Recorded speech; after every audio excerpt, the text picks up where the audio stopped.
welcome back to my Victorian Sims challenge. We are here with the prices, and also there will probably be screeching baby sounds.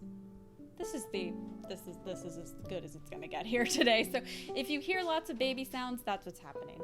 But we are starting off today's episode at the Windermere Finishing School because the twins, Lilith and Prudence, are actually graduating from finishing school, which is super exciting. So they will be moving out and moving back into the main Price household until they get married and move off on their own. So here they are as adults. I mean, they look kind of the same, but I am super excited for them. So if you recall, if you haven't watched the recap video and you've kind of forgotten what's going on, I would definitely encourage you to take a brief pause and go watch the recap video. I'll link it down below. So we actually have a bit of a courtship happening already between Lilith and Marius Lawson. So we're going to work on kind of furthering that a little bit today. We've also got our heir, Julian, who is the bane of my existence. The man who makes me question my will to live every time I play the Price household, because this man gets fired from every job because his aspiration and his mood is always as far red as possible, and he refuses to skill because of his poor mood. So I literally can't do anything with him, so I just kind of let him free range roam the house. They've got 3 kids. We saw playing the piano the eldest, Raphael, he is the heir, and then we've got Grant and Wentworth. And our new maid, Anne Marshall, is really having a rough time adjusting to the chaos of the Price household. And I have a sneaking suspicion it's not even just the Price household that is the problem. I think it's Julian. Is this a fair assumption? Yes. Yes, entirely, because Julian has scared off plenty of maid before. And we also have Leonora coming back to say hello. Leonora, since Lilith and Prudence's mom, Delphine, has passed, we are actually going to have Leonora kind of help walk them through the courtship process. We also see Julian literally just watching the maid sob in the kitchen. Like, yeah, you're crying? Cool. It's probably my fault. And happy about it. But we also have Marion kind of helping out. Marion is married to Julian. God, I'm sorry, Marion. I can't believe I did that to anyone, but we needed to further the bloodline, so someone had to be sacrificed. And she was a very eligible match. It, on paper, made a lot of sense, but I still feel really, really cruel for doing it. And I think the karma's gonna get me for this one, but we'll get to that soon. So Marion and Leonora helping out the girls.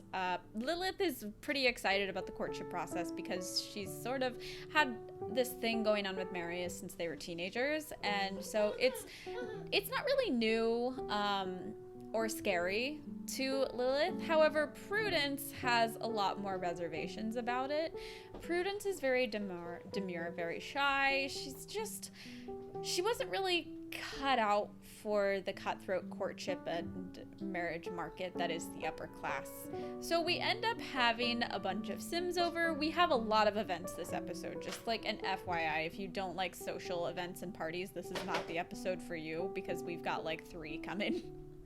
But of course we have a lot of our favorites. We have the Averys and some Lawsons. We have Harrison there, who's married to Leonora.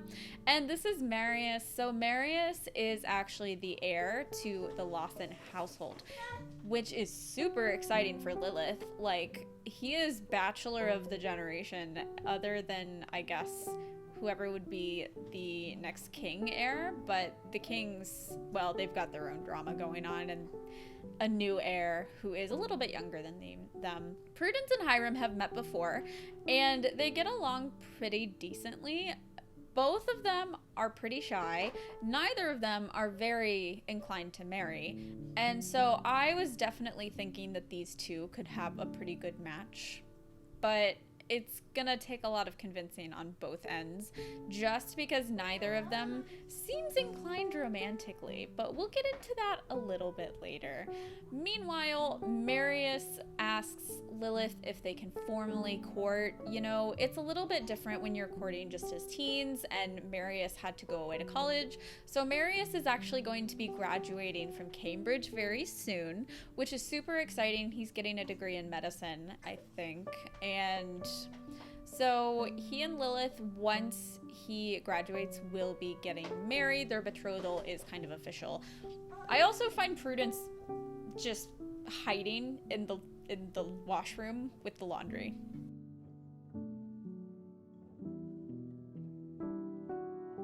So we're gonna hop over to Lawson Lodge at Cambridge, and we're doing this because it's a graduation party for Marius. So we have a lot of the Sims from New Whitby here, just kind of like to celebrate him. Also, we've got some people in the Discord working on some historical defaults for the graduation gown and cap. That's coming soon, so just kind of take it with a grain of salt that the current gown and cap isn't very historical, but we have something really beautiful in the works. So I am very excited. Keep your eyes peeled for that. The download's probably going to be linked in the Discord. So we also have Bartholomew. Oh my gosh, I loved Bartholomew. I thought he was so pretty. And then Discord roasted him.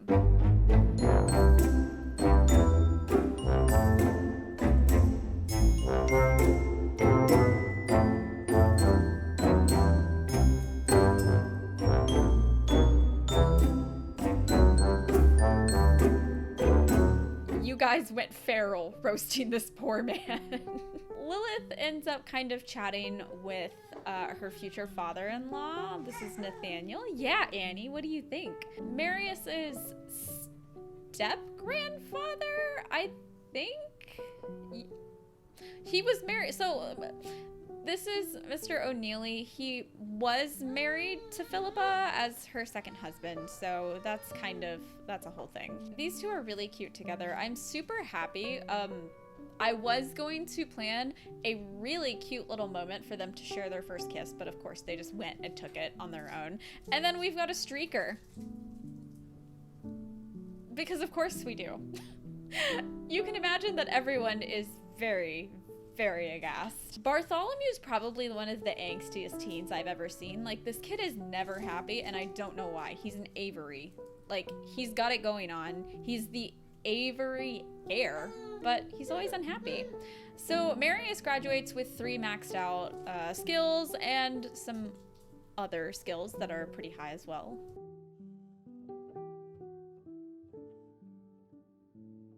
And then we head back to the main Price household. Grant and Wentworth are the cutest little toddlers, and I think they're going to grow up to be really, really good friends.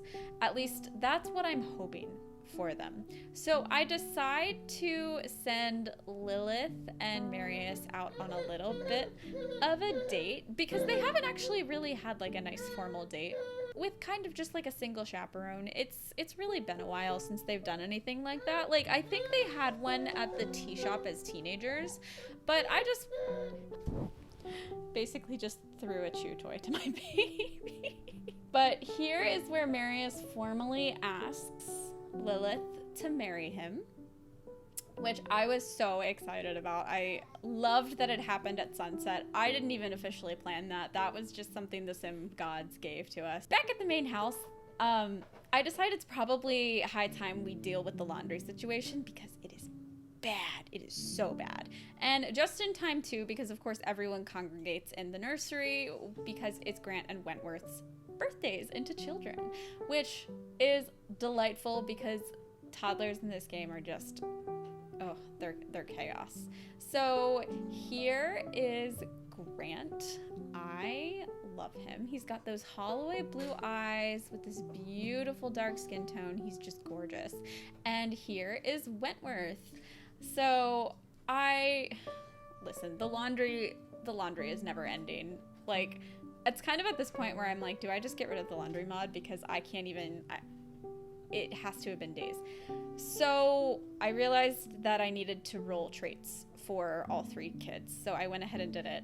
And Raphael gets inappropriate, hot-headed, and unstable. He's the heir! Why are the heirs in this hood so bad? It's not even this hood, it's just the prices. They're all terrible. And Grant and Wentworth also roll some pretty chaotic traits as well. I really wish one of them were heir because Raphael's a mess. He's such a mess. Like, why does this keep happening? Hi, honeybee. It's a good sign. I've still got 10 minutes left to record and the baby is already in my arms. So I went ahead and I gave them each their 30,000 simoleon inheritances. Just so I wouldn't forget and spend it. And now it's time for Lilith and Marius's wedding. Now I forgot that this arch actually like sets their outfits. So I had really cute outfits planned for them, and then of course they didn't use either, which is exactly what I wanted, but we'll survive. We're also at Meadowlark Hall for this wedding. I wanted something just like slightly more formal for Lilith. Honestly, considering the wealth status of both of them, I really should have gone more all out, but we had so many events this episode. I was just like, I was a little evented out, you know? I just didn't want to do it. And so here's her actual wedding dress. I think she looks gorgeous. I couldn't find like a nice periwinkle color to go with Marius's outfit, but I kind of wanted to keep them a little bit matching. So Theodore, this is Marius's younger brother, he's still at Cambridge, ends up, you know, chatting with Bartholomew quite a bit. Hiram also starts kind of developing more of a relationship with Prudence. So here's the thing, guys. Hiram is gay, and so he has had a lot of conflicted feelings about the idea of getting married at all. If you read the Avery post, you will see a little bit more about some of his internal struggles, about marriage, and not exactly wanting the encouragement he's been getting societally, especially at the Avery household. But, you know, he kind of hits a point where he realizes, like, companionship could be nice. And I have a great friendship with Prudence, so maybe I let her be the one, you know? It's a little sad because he does sort of resign himself, but let's be honest, Prudence is also resigning herself. Like, yes, they technically have, like, the crushes on each other, and yes, they technically have fallen in love, but they're very well-suited personality-wise, and that's about it. So then I find Lawrence Avery flirting with Theodore, and I was very confused because Lawrence is married to Augusta Holloway, and they have kids, and so I went to check his gender preferences, and he is not attracted to men at all. So I am shocked by that. And Theodore did not want anything to do with it. So Theodore ends up taking a little bit of time away from the party and playing chess with Bartholomew, who also is kind of on the grouchy side and doesn't really want to participate. So they're just kind of like grouchy little old men together. And that concludes our wedding. So I think it went off fairly well. I mean, we had a little drama, but not too much. So then I give Lilith a nice little makeover to kind of suit her, you know, new status as lady of the house at the Lawson estate, which is such a big deal. You don't need the mic. You don't need the mic, I'm sorry. Before I can even move them out, they're also woohooing. And you know what? I let it happen because they're gonna do it anyway. It just depends on which house they're at.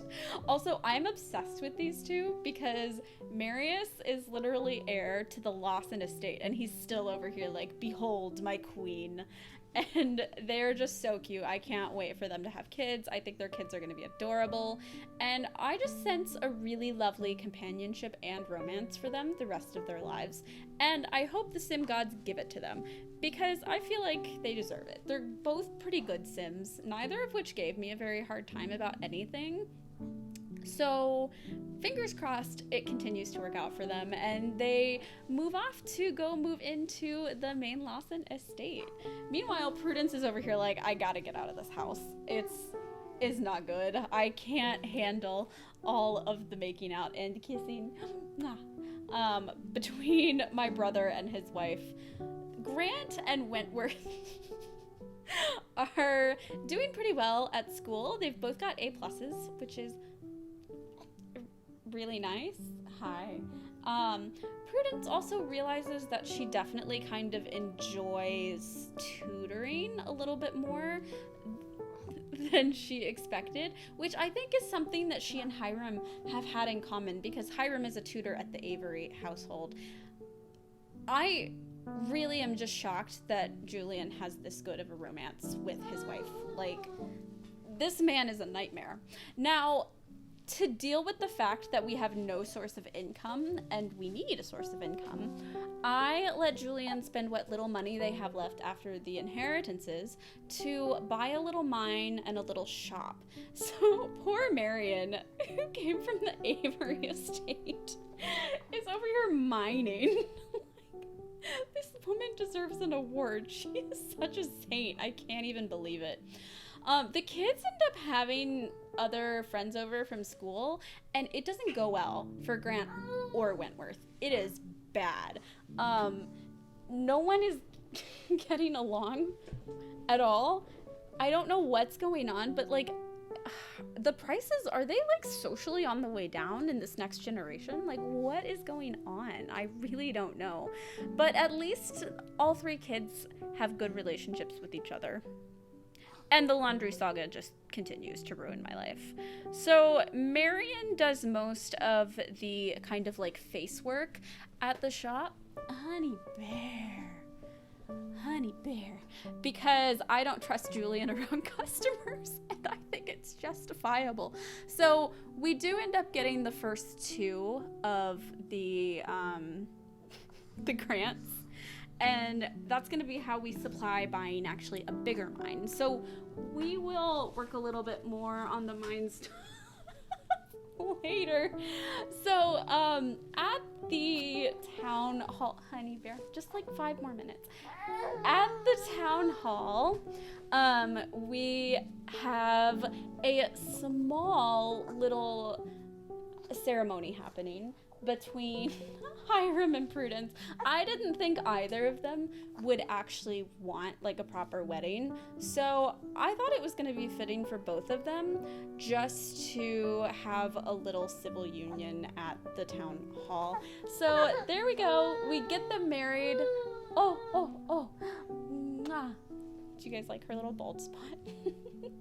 And Hiram immediately starts laughing, which is, of course, exactly what you want your new husband to do, right? So I move them out, and there's really no, like, house for them to move into from the O'Neilly family. So I ended up they had 30 simoleons together to build an adorable little cottage. And so with Prudence and them out of the house, there's a little more time to spend on the kids. But here's the cottage. I had so much fun building it. This is like the cute little cottage garden of my dreams. She really wants the mic. I really inspired it off of kind of like some simple like French countryside builds, and there's definitely room to grow as well. So that's where we're gonna end off today. Thank you for sticking with me through this chaos that is my baby, who is determined, there we go, to grab the mic. So I will see you guys in the next one. Bye.